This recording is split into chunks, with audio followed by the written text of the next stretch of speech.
உரையை தொடங்குவதற்கு முன்பு ஒரு செய்தி. நான் கவிப்பரசு அவர்களுக்கு பொன்னாடை அணிவித்து விட்டு இங்கே வந்திருக்கிறேன். இந்த நூலினுடைய ஆசிரியர் என்பதற்காக மட்டுமல்ல, இன்று அவருக்கு பிறந்த நாள்.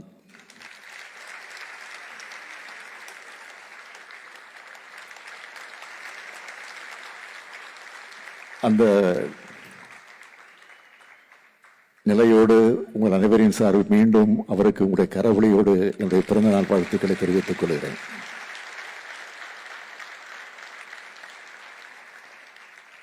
பிறந்த நாளுக்கு நாம் தான் அவருக்கு பரிசு கொடுக்க வேண்டும். ஆனால் இன்றைக்கு அவருடைய பிறந்த நாளை நமக்கெல்லாம் இந்த புத்தகத்தை பரிசாக தந்திருக்கிறார். அதற்காக உங்கள் அனைவரின் சார்பில் அவருக்கு என்னுடைய நன்றி நன்றி நன்றி. திருக்குறள் 2 அடிதான். ஆனா 2000 ஆண்டுக்கு மேலா அதுக்கு புது புது பொருள்களை சொல்லி உலக மக்கள் எல்லோரும் புது வழியை நல்வழியை சொல்லக்கூடிய உலக இலக்கியமா உயர்ந்து நிற்குது. அதனாலதான் மணக்குடவர், பரிமேலழகர் தொடங்கி முத்தமிழறிஞர் கலைஞர் உள்ளிட்ட ஏராளமானோர் திருக்குறளுக்கு உரை எழுதியிருக்காங்க. அந்த வரிசையில தான் இன்றைக்கு நம்ம கவிப்பேரரசு அவர்கள் இணைஞ்சிருக்கிறார். கவிப்பேரரசு அவர்கள் ஏற்றியுள்ள இந்த திருக்குறள் தீபத்தில் வள்ளுவர் எழுதுனதுதான் நீதின்னு சொல்ல, புத்தகத்தோட தலைப்பையே வள்ளுவர் மறை வைரமுத்து உரைன்னு கவிதை மிடுக்கோடு வச்சிருக்கிறார். இந்த உரையோட ஆழம், குறள்களை அணுகிய கவிப்பேரரசரோட திறன் போன்றவற்றை இங்கு உரையாற்றிய அனைவரும் சொல்லியிருக்கிறாங்க. நான் இதை பத்தி சுருக்கமா சொல்லணும்னா, திருவள்ளுவருக்கும் திருக்குறளுக்கும் அவருக்கு ஒவ்வாத சாயத்தை பூசி மறைப்பதற்கு முயற்சிகள் நடக்கிற இந்த காலகட்டத்தில் தன்னுடைய உரைவாளை எடுத்து உடைவாளா வீசி இருக்கிறார் கவிப்பேரரசு அவர்கள். கவிப்பேரரசு அவர்கள் இந்த புத்தகத்தோட முன்னுரையில் திராவிட பண்பாட்டை ஆரிய பண்பாடு நகர்த்துவோ தகர்க்கவோ முனைந்த காலகட்டத்தின் விளிம்பில் தமிழ் மரபு காக்கும் தனிப்பெரும் அரணாக வள்ளுவம் எழுந்ததுன்னு சொல்லி 2000 ஆண்டுகால வரலாற்றை தன்னுடைய சொற்களால எடுத்து சொல்லிவிட்டார். திருக்குறள் தமிழில் எழுதப்பட்டிருந்தாலும் இது தமிழர்களான நமக்கு மட்டும் சொந்தமான நூல் கிடையாது. அதனால்தான் திருக்குறளோட பொருளை உணர்ந்த பகுத்தறிவித்தவர்கள் தந்தை பெரியார் அவர்கள் 60 ஆண்டுகளுக்கு முன்னாடியே திருக்குறள் மாநாட்டை நடத்தினார். திருக்குறளை அச்சிட்டு பரப்பினார். மதங்களை வெறுத்தவர் உங்கள் மதம் குறள் மதம் என்று சொல்லுங்கள், உங்கள் நெறி குறள் நெறி என்று சொல்லுங்கள் என்று சொன்னார். பேரறிஞர் அண்ணா அவர்கள் திருக்குறளை படிப்பவர்கள் மட்டுமல்ல, பின்பற்றுவர்களாக நாம் வாழ வேண்டும் என்று சொன்னார்.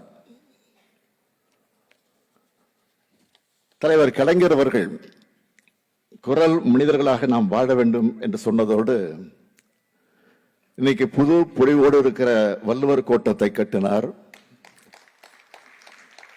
இந்திய துணைக்கண்டம் தொடங்கக்கூடிய குமரி முனைகளை 25 ஆண்டுகள் கடந்து சுனாமியையும் எதிர்த்து நிற்கக்கூடிய ஐயன் வள்ளுவருக்கு வானுயர சிலையை உருவாக்கினார். குறளையும் தீட்டினார். குறளுக்கு உரை எழுதினார். தமிழின் சின்னம், தமிழினத்தின் சின்னம் திருவள்ளுவர் தான் என்பதை அடையாளம் காட்டி செம்மொழி மாநாட்டோடு லட்சணியில வள்ளுவரையும் குறளையும் இடம்பெறச் செய்தார். தமிழ் சமூகம் என்பது சமத்துவ சமூகம் என்பதை நிறுவ வள்ளுவரோட வரிகளான பிறப்புக்கும் எல்லா உயிருக்கும் என சொல்லித்தான் அந்த மாநாட்டை மைய நோக்கு பாடலையை உருவாக்கி தந்தார். திருக்குறளை தூக்கி பிடிச்சு இதுதான் நம் இனத்துக்கான கலங்கரை விளக்கம்னு போராடி வாதாடி பரப்பி வருவதுதான் நம்முடைய திராவிட இயக்கம். அந்த வழித்தடத்தில்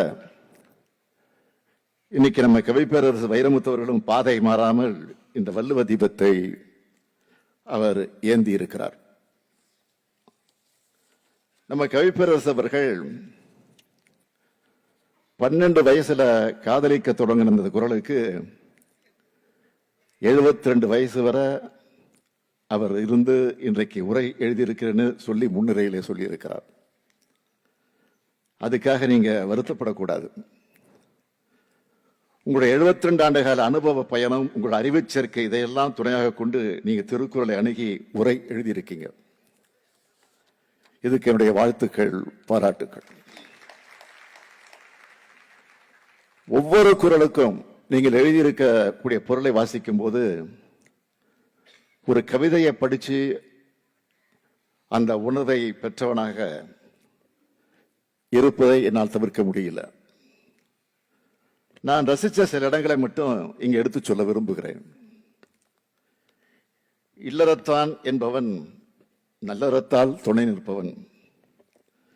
இல்வாழ்க்கையில் ஒருவன் செய்யத்தக்கதெல்லாம் அறச்செயல்களே, தள்ளத்தக்கவை எல்லாம் பழி செயல்களே. முயற்சி என்னும் பெரும்பொருளே செல்வத்தை பெருக்கிடும். முயலாமை என்னும் சோம்பலோ ஒருவனை வறுமைக்குள் செலுத்திவிடும். உள்ளவளம் உள்ளவர்கள் உயிர் வலிமை பெறுவார்கள். நல்ல இனத்தைச் சேர்ந்தவர்களோ எல்லா புகழையும் அடைவார்கள். மெய்ப்பொருளை மெய்ப்பொருள் என்று உணரும் மயக்கம் இருப்பது பிறப்புக்கு சிறப்பன்று.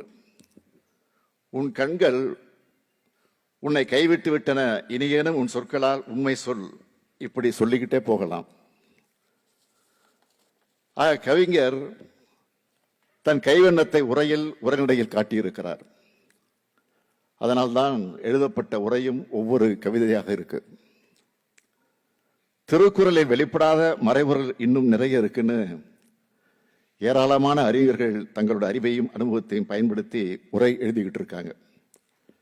2000 ஆண்டுகள் கடந்த பிறகும் பிறப்புக்கும் எல்லா உயிர்க்கும் என்ற வரிகளுக்கான தேவை இன்னைக்கும் இருக்கு.